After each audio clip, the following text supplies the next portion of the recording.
Hello hi സുഹൃത്തുക്കളെ, നമ്മൾ റംബുട്ടാൻ്റെ ഒരു മരം ഒന്നിങ്ങനെ പുറത്തേക്ക് ഇങ്ങനെ നിന്നത് റോഡ് സൈഡിൽ നിന്ന് ഒന്ന് മുറുക്കി ആടിയപ്പോൾ അപ്പോൾ ഏതായാലും ഒരു വീഡിയോ ചെയ്യാമെന്ന് വിചാരിച്ചു. ഇതാണ് റംബുട്ടാൻ N80 ആണ്. അപ്പോൾ ഒരുപാട് ആളുകൾ ചോദിക്കാറുണ്ട് അതിൻ്റെ പരിചരണം കാര്യങ്ങളൊക്കെ. അത് ചുരുക്കിയിട്ടൊന്ന് പറയാം. വല്ലാണ്ട് ഒരു പരിചരണം ഇല്ലാത്തൊരു ചെടിയാണ്. നമ്മുടെ നാട്ടിൽ വിശാലമായ സ്ഥലമാണെങ്കിൽ നേലുകളൊന്നും ഇല്ലാത്ത വലിയ പടുവൃക്ഷങ്ങളൊന്നും ഇല്ലാത്ത സ്ഥലത്ത് കൊമേഴ്ഷ്യലി ചെയ്യാൻ പറ്റിയ, നമ്മുടെ നാട്ടിൽ ചെയ്യാൻ പറ്റിയൊരു വൃക്ഷമാണ് റംബുട്ടാൻ. അപ്പോൾ അതിൽ N80 എന്ന് പറഞ്ഞ ഒരു വെറൈറ്റി തന്നെയാണ്. മലേഷ്യൻ്റെയും തായ്ലൻഡിലൊക്കെ വരുന്ന അവിടുത്തെ കൊമേഴ്ഷ്യൽ കൾട്ടിവേഷന് വേണ്ടിയിട്ട് ഉപയോഗിക്കുന്ന ഒരു ചെടിയാണിത്. ഇനാണ് N80 എന്ന് പറഞ്ഞൊരു വെറൈറ്റി.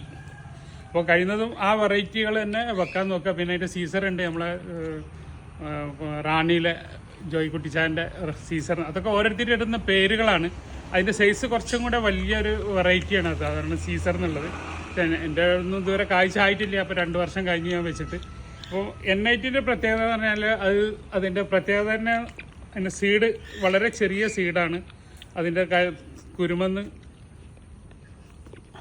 നന്നായിട്ട് അതിൻ്റെ സീഡ് കാണിച്ചു തരാൻ വേണ്ടിയിട്ടാണ്. വളരെ ചെറിയൊരു സീഡാണ് അതിന്. അതാണ് അതിൻ്റെ പ്രത്യേകത. അതിൻ്റെ ഫ്ലഷ്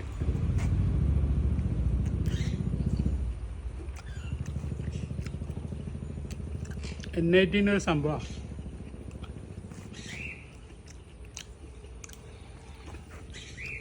ഇതിന് ശ്രദ്ധിക്കേണ്ട കാര്യം എന്ന് പറഞ്ഞിട്ടുണ്ടെങ്കിൽ ഇല കരിച്ചിലാണ് മെയിൻ എല്ലാവരുടെ അടുത്തുനിന്ന് പറയുന്നൊരു പരാതി. അതിൻ്റെ പ്രത്യേകത എന്ന് പറഞ്ഞാൽ അതിന് വേര് അധികം അടിയിലേക്ക് പോകാത്തൊരു ചെടിയാണ്. മുകൾ ഭാഗത്താണ് അതിൻ്റെ വേരുണ്ടാവുക. അപ്പോൾ നമ്മൾ ഇടുങ്ങിയ സ്ഥലത്തൊന്നും ഇത് കൊണ്ടുപോയി നടരുത്. ഒരു ചുരുങ്ങിയത് കടക്കുന്ന ഒരു 2 മീറ്റർ ചുറ്റളവിൽ ഒരു തട ഉണ്ടാക്കി കൊടുക്കണം. അപ്പോൾ അത്രയും വൈഡായിട്ട് അതിൻ്റെ വേര് വന്നാൽ ഇത് നല്ല പന്തലിച്ച് കിടക്കുകയുള്ളൂ. ബുഷായിട്ട് വളർത്താൻ പറ്റിയ നല്ലൊരു ചെടിയാണ്. പ്രൂണിങ് ചെയ്തിട്ട് നമുക്ക് N80ൻ്റെ. എൻ്റെ ചെടി ഇതൊരു 11-12 വർഷമായ ചെടിയാണ്. വാങ്ങാൻ പോകുമ്പോൾ എപ്പോഴും ശ്രദ്ധിക്കേണ്ടത് നല്ല ആരോഗ്യമുള്ള തൈയാണെന്നാണ് നോക്കേണ്ടത്. അല്ലാണ്ട് ആ നഴ്സറിയിൽ ആ തൈ ഉൽപ്പാദിപ്പിക്കണുണ്ടോ എന്നല്ല നോക്കേണ്ടത്. കാരണം നഴ്സറി എന്ന് പറഞ്ഞാൽ തൈകൾ ഉൽപ്പാദിപ്പിക്കാനുള്ള സ്ഥലമല്ല. തൈകൾ മറ്റുള്ള കമ്പനികൾ ഉൽപ്പാദിപ്പിച്ച തൈകൾ കൊടുന്ന് വിൽക്കാനുള്ള സ്ഥലമാണ്. അതിനാണ് നഴ്സറി. അപ്പോൾ വാങ്ങുന്ന തൈകൾ നല്ല ഹെൽത്തി പ്ലാന്റ് ആണോ എന്ന് മാത്രം നോക്കിയാൽ മതി. അത് എവിടുന്ന ഉണ്ടാക്കിയത്, എവിടുന്ന കൊണ്ടുവന്നതെന്നൊന്നും നിങ്ങൾ നോക്കേണ്ട ആവശ്യമില്ല. റംബുട്ടാന് എല്ലാ N80 വെറൈറ്റികളും വിശ്വാസമുള്ള സ്ഥലത്തു നിന്ന് വാങ്ങുക.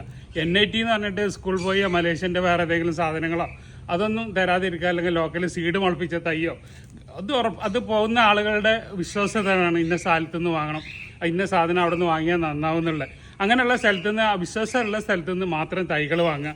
അല്ലാണ്ട് ആ ഗാർഡനിൽ ആ തൈ ഉൽപ്പാദിപ്പിക്കുന്നുണ്ടോ എന്ന് നോക്കിയിട്ട് നിങ്ങൾ ഒരിക്കലും അത് ശ്രമിച്ചാൽ നിങ്ങൾക്ക് നടക്കൂല, കിട്ടൂല തൈകൾ. ഓക്കെ, അപ്പോൾ ഇതൊക്കെയാണ് അതിൽ കാര്യമുള്ളത്. പിന്നെ നോക്കാനുള്ള കാര്യങ്ങൾ എന്ന് പറഞ്ഞിട്ടുണ്ടെങ്കിൽ വളപ്രയോഗമാണ് മെയിനായിട്ട്. നാച്ചുറലായിട്ടുള്ള മാനുവർ കൊടുക്കുകയാണ് ഏറ്റവും ബെസ്റ്റ്. ചാണകപ്പൊടി, കോഴിക്കാട്ടം, അതൊന്നും ഡയറക്റ്റ് നമ്മൾ കോഴിക്കാട്ടമൊന്നും അതിൻ്റെ മുകളിൽ ഇട്ട് കൊടുക്കരുത്. അതിനെ ഡീകമ്പോസ്റ്റ് ചെയ്തിട്ട് മാത്രം ഇട്ടോ, അല്ലെങ്കിൽ അതിൻ്റെ മുകൾ വേരുകൾ പെട്ടെന്ന് കരിഞ്ഞു പോയിട്ട് ചെടികൾ നശിച്ചു പോകാൻ സാധ്യതയുണ്ട്.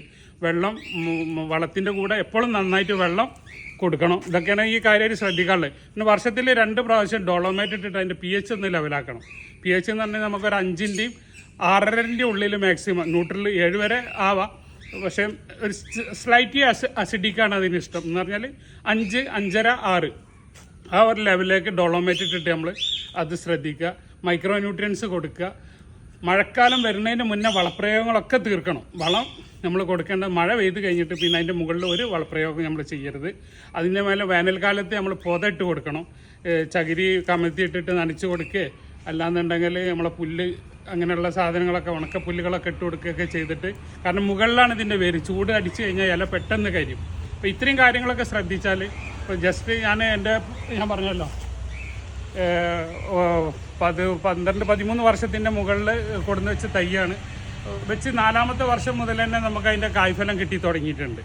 അപ്പോൾ അത് തൈ എവിടെ നിന്ന് ഉണ്ടാക്കിയതെന്നൊന്നും ഞാൻ അറിയില്ല എവിടെ നിന്ന് ഉണ്ടാക്കിയതെന്ന്. നമ്മളെ പ്രദേശങ്ങളിലുള്ള സാധാരണ നഴ്സറിയിൽ നിന്ന് വാങ്ങിയ തൈയാണ്. അപ്പം വളരെ ശ്രദ്ധിക്കേണ്ട, എടുക്കുന്ന തൈ ഈ നമ്മൾ ഉദ്ദേശിച്ച വെറൈറ്റി ആണോ എന്നുള്ളത് നമ്മൾ ഉറപ്പ് വരുത്തുക എന്നുള്ളതാണ്. അങ്ങനെയുള്ള സ്ഥലത്തു നിന്നൊക്കെ തൈ വാങ്ങാം. അപ്പോൾ കൂടുതൽ വിശേഷങ്ങളൊക്കെ ആയിട്ട് എൻ്റെ ഇത് പൊട്ടിച്ചപ്പോൾ ഞാൻ കാണിച്ചു. അപ്പോൾ ഇതൊക്കെ നമുക്ക് വീട്ടാവശ്യത്തിന് നമ്മൾ ചെയ്യുന്നത്. കൊമേഴ്ഷ്യലാകുമ്പോൾ അതിൻ്റെ അകലൊക്കെ പാലിച്ചിട്ട് വേണം ചെയ്യാൻ. വീട്ടിലൊക്കെ വെക്കുമ്പോൾ ഞാൻ 4 മരങ്ങൾ ഒന്നിച്ചാണ് വെച്ചിട്ടുള്ളത്, ഒരൊറ്റ കൂട്ടില്ല. അപ്പോൾ അത് അതിനുള്ളൊരു വീട് നമുക്ക് കിട്ടുള്ളൂ. നമ്മൾ കൊമേഴ്ഷ്യലി ചെയ്യുമ്പോൾ അതിൻ്റെ അകലൊക്കെ പാലിച്ചിട്ട് വെക്കുക. കൂടുതൽ വിശേഷങ്ങളൊക്കെ ആയിട്ട് വരുന്നവരെ ബൈ അബ്ദുൾ റസാഖ് തിരൂർ.